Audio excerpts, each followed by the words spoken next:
My next guest is back in action, going to be fighting for some gold coming up here. Maverick MMA 19th, May 21st is going to be taking on Tom Kaiser. Is Julian Reza joining me here on the program for the very first time. Julian, how are you, sir? I'm doing good, man. How are you? Doing awesome, man. Tell me how this fight all came together with you fighting for Maverick.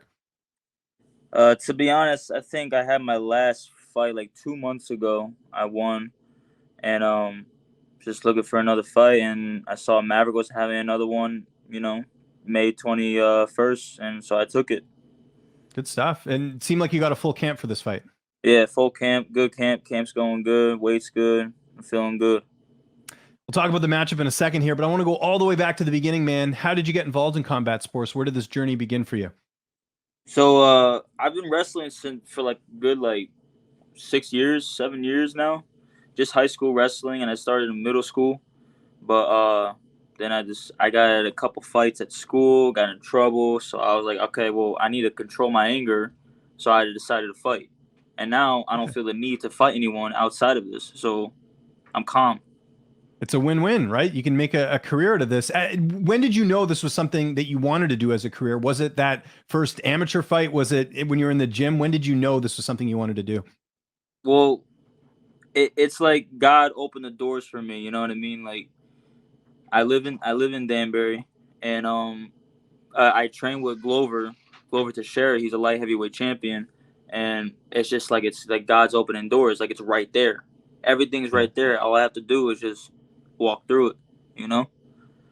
Yeah, I always usually ask fighters, who inspired them. But I mean, getting to train with Glover, just, seeing him win the title last year, just how inspiring was that for you as someone who's very early in their career, but seeing a guy like him at his age still go Oh out yeah, there and win a UFC title?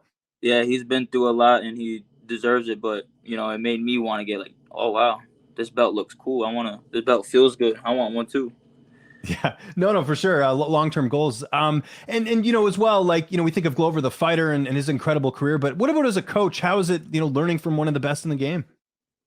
He's a good coach, man. He's all about he's spiritually he's there, and also mentally, and he's just a hard worker. He's one of the hardest workers I know, and he just puts us through 2 times of training, two every day, every single day, Monday through Saturday. Sunday we rest, but then like we just go go go, conditioning, everything.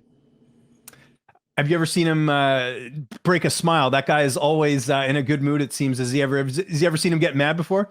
Oh, you don't want to get on his bad side. Okay, fair enough. I'll take your word for it. I don't want to experience that myself. But and we talked about this being sort of young in your career. What are you doing for work right now on top of fighting? What's paying the bills for you? Well, I coach at his gym. I help him. I Oh, help nice. his business and all that stuff. So I coach, little kids, and kids to like adults, and just that's about it. Oh, So I'm man. around. I'm around fighting 24/7. Which is great. I know some fighters don't have that where they're maybe working in an office and then they got to get off work and go train. So that's cool. You've managed to figure out a way to keep this in the same industry, right? It's not like you're being like Superman, right? Clark Kent, Superman, sort of switching the roles, right? So that's good. Let's talk about your opponent though, Tom Kaiser, a 6-1 record. What do you know about him? How do you feel like you match up against him here? Hey, he's a good fighter. It's finally competition. All my 3 fights, I felt like I didn't have the competition that was there. So now that he's 6-1, he's a wrestler too. He looks like a guy who has power. He looks pretty stocky. So it's gonna be a good fight, and I'm ready. And you mentioned it there. Getting a step up in competition. How difficult has it been finding opponents? Because I'm sure there's some people seeing that you're training with Glover Teixeira, and they're like, I don't want any part of this guy. Yeah, there are people. I mean, I get a fight, and the next thing you know, I'm training, and they pull out, and then I get another fight, then they pull out. It's just about, hey, I respect the guy who goes against me. Yeah. What's the worst excuse you've heard for a fighter not taking a fight against you or maybe another teammate? Because I've heard some crazy stories. I've heard some fighters, pull off like an injury image off Yeah, Google and say I've something like injured that. myself.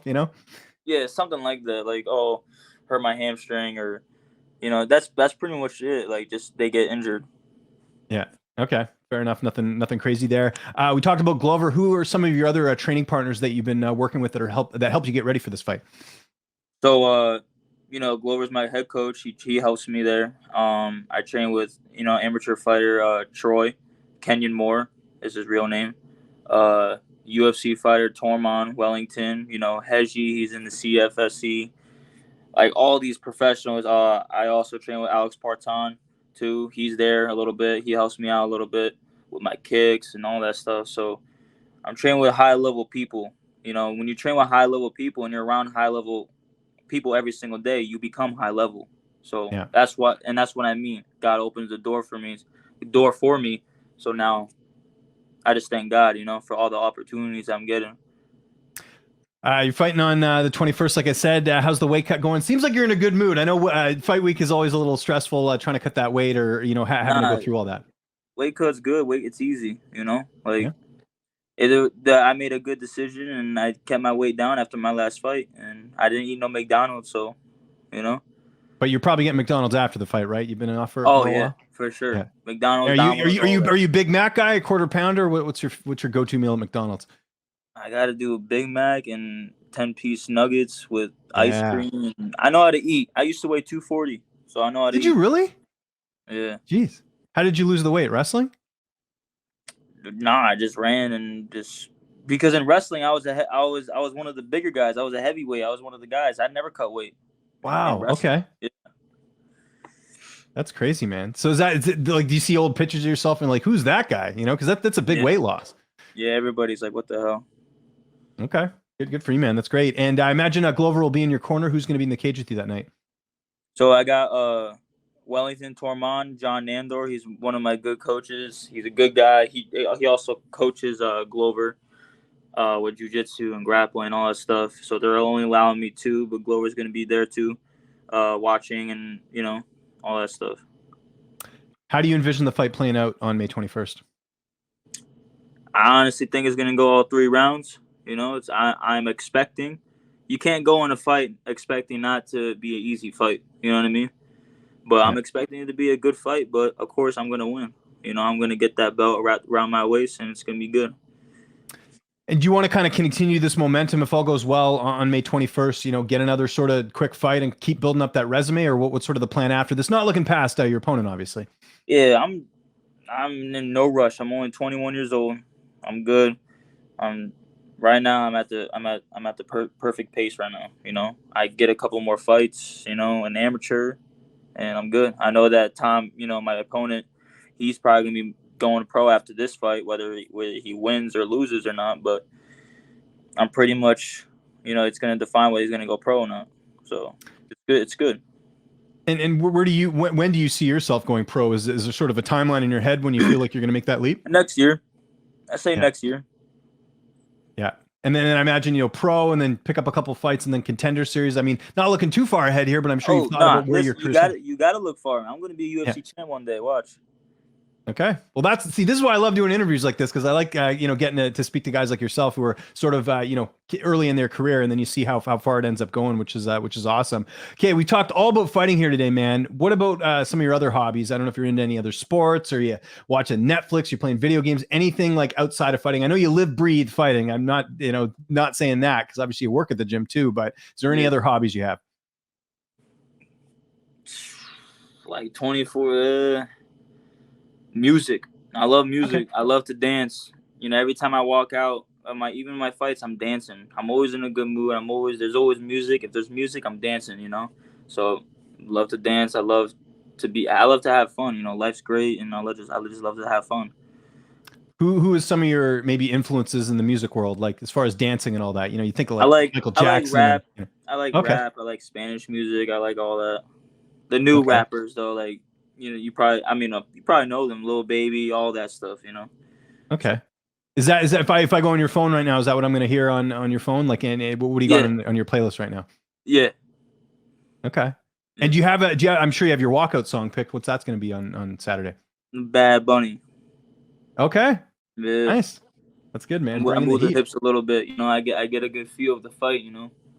Yeah, I love it, man. That's awesome. Well, we're looking forward to it, man. This is a stack card, Maverick MMA 19, May 21st. You don't want to miss it. And you can also watch it on spectationsports.com. Julian, if there's anyone you want to thank, any sponsors, any social media you want to plug, I'll give you the last word. Yeah, I just want to thank my family. Number one, I want to thank God. I give God the glory.